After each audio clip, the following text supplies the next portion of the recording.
मेरा नाम पारुल है। मैं 28 साल की हूँ। किसी ने ठीक कहा है कि शादी जैसे नाजुक रिश्ते को चलाने के लिए पति पत्नी का न केवल आपस में जुड़ना बहुत ज़रूरी है, बल्कि उनका एक दूसरे से संतुष्ट होना भी बहुत मायने रखता है। हालांकि मुझे अपनी शादी में दोनों में से कुछ नहीं मिला था। मैं अपनी शादी से बिल्कुल भी खुश नहीं थी। ऐसा इसलिए क्योंकि मेरे पति का व्यवहार बहुत ही उदासीन था। उसने मुझे कभी भी वैसा महसूस नहीं कराया था जैसा कि मैं चाहती थी। वह न केवल अपने काम में बहुत बिजी रहता था, बल्कि उसके पास हमारे रिश्ते के लिए भी समय नहीं था।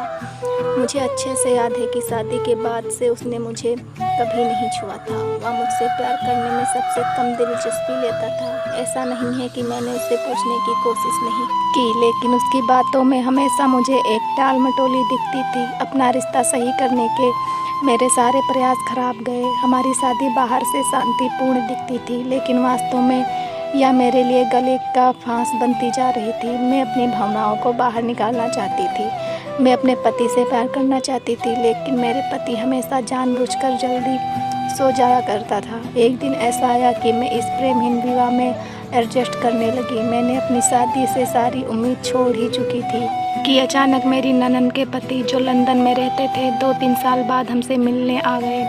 वह देखने में बहुत ही आकर्षक थे। उनकी पर्सनैलिटी काफ़ी अच्छी थी। वह ऊर्जा से भरा हुआ लग रहा था, जिसने मुझे उसके बारे में सोचने पर मजबूर कर दिया था। हालांकि मैं अच्छे से जानती थी कि मेरा उसके लिए सोचना काफ़ी गलत था, लेकिन मैं उसका विरोध नहीं कर सकी। उसके प्रति मेरा आकर्षण बढ़ता ही जा रहा था। हमारी नज़रें एक दूसरे से टकराने लगीं। एक दिन मैंने उसे अपने पति के साथ अपनी वैवाहिक समस्याओं के बारे में बात करते सुना। वह बता रहा था कि उसके और उसकी पत्नी के बीच लंबे समय से काफ़ी तनाव चल रहा था। वह मेरे पति से अपनी बहन से बात करने के लिए भी कह रहा था। हालांकि उसकी बातों में काफ़ी परेशानी थी, लेकिन मेरे लिए यह सब राहत देने वाला था। मैं नहीं जानती ऐसा क्यों हुआ, लेकिन मेरा दिल उसकी बातें सुनकर खुश हो गया। उसके बाद हम सब खाना खाने के लिए डिनर टेबल पर इकट्ठे हुए, जहाँ हमने एक दूसरे से नज़रें चुरा ली। एक दिन जब मैं उसकी चाय देने उसके कमरे में पहुंची, तो हमने एक दूसरे को सामान्य से अधिक देर तक देखा। यह काफ़ी अजीब था, लेकिन इस दौरान मुझे ऐसा महसूस हुआ जो कि पहले कभी नहीं हुआ था। हम एक दूसरे के बेहद करीब आ गए। उस रात मेरे पति भी अपने काम से बाहर गए हुए थे। घर पर हम दोनों ही अकेले थे। मैं वैसे भी काफ़ी दिनों से अच्छा महसूस नहीं कर पा रही थी, जो शायद उसको भी पता चल चुका था। इसी बीच वह चुपचाप से मेरे कमरे में आया। उसने मुझे बेड पर लेटा देखा। मैंने भी उसे अपनी तरफ आते देखा, जिसके बाद हम दोनों ने एक दूसरे को किस कर लिया। हम दोनों ना केवल एक दूसरे के बेहद करीब आ गए थे। उस पल हम दोनों ने कुछ नहीं सोचा कि हम गलत कर रहे हैं। हम दोनों ही बस इस पल में रहना चाहते थे।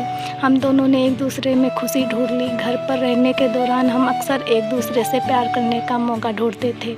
यह हम दोनों के लिए काफ़ी अद्भुत समय था। मैं आखिरकार स्वतंत्र महसूस करने लगी थी। ऐसा इसलिए क्योंकि एक महिला के रूप में मेरी भी कुछ इच्छाएं थी, जो कि आखिरकार पूरी होने लगी थी। मैं कभी भी अपने पति को धोखा देना नहीं चाहती थी, लेकिन उसने कभी मेरी कदर नहीं की। मैं उससे बहुत प्यार करती थी, लेकिन उसके लिए यह रिश्ता नाम का था, जिसे वह चाहकर भी ख़त्म नहीं कर पा रहा था।